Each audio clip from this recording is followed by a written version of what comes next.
when I was at Ludford Magna with 101 Squadron, we were it was a Nissen Hut place, and Ludford Magna was just a kind of a hamlet with farmhouses either side of a road, some distance apart, and the RAF put Nissen huts behind these houses up a kind of a slope, you see.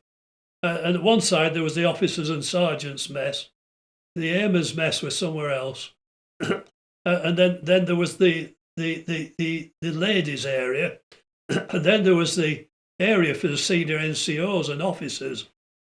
And one night, that was quite an event. We were at the top of the ladies' place and ours. There was one of the standard RAF ablution block with toilets and showers and stuff, made out of only single thickness brick and an asbestos roof. You see, now these girls had been told when they went into it to keep the door shut when they had the light on, and switch the light out when they came away, but they didn't. And we were woken up in the night like somebody like banging a steel rod up against an iron fence, a great roar of guns, and there was rattling on the shed on the Nissen hut. And what had happened is that one of these girls had left the door open with the light on, and a Ju-88 had come and shot up the ladies' toilet. Now, why it had done that, I don't know, because they to fly over the hangars and umpteen Lancasters and shot up the ladies' toilet. Well, you can imagine what to do. We heard this roar of this aeroplane, and I could tell the Ju-88 the Volta Hafner engines sounded different to any of our engines. You could always tell a Ju-88. And I shared this room with the flight sergeant in charge of the bomb dump. Now, outside the hut, there was a gun emplacement with 2 Lewis guns and stuff. Now, his job, if we had to defend the place, was to go out and uncover these 2 guns. And he showed me how to get the pans out of this covered box, you see. So we both dashed out in our underwear, what we had on. It was summer. It was just before it was coming light. And I got these 2 pans out, and he put them on these guns. And this Ju-88 was still around. But he wasn't supposed to shoot these guns. The RAF regiment was supposed to do, but they didn't turn up.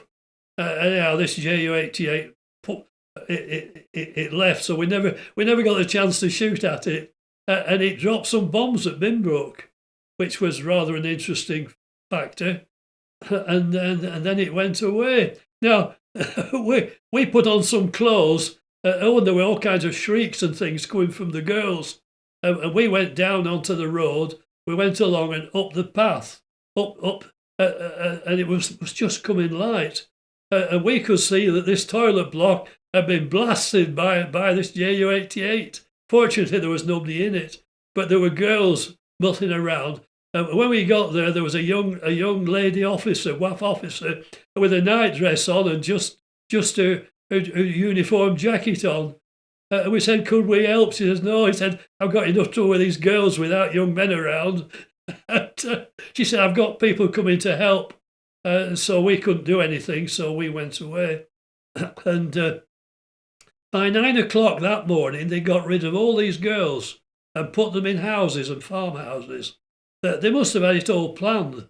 Now these girls, the RAF didn't work out where they were, and they couldn't operate for several days because we had trouble in the messes and everywhere. So that Ju-88, it stopped us operating for several days because that WAF toilet was the only thing that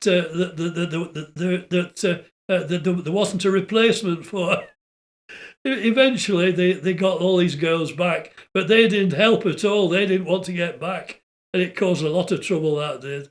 But it was interesting seeing the house opposite. the gunfire had blown the chimney off, and right alongside the wall there were striations where the rounds had hit the wall, and we must have got the ricochets from there on our Nissen hut. But they spent a lot of their energy by the time they got to us, and they didn't penetrate, but they rattled on the roof. So I've been shut up in bed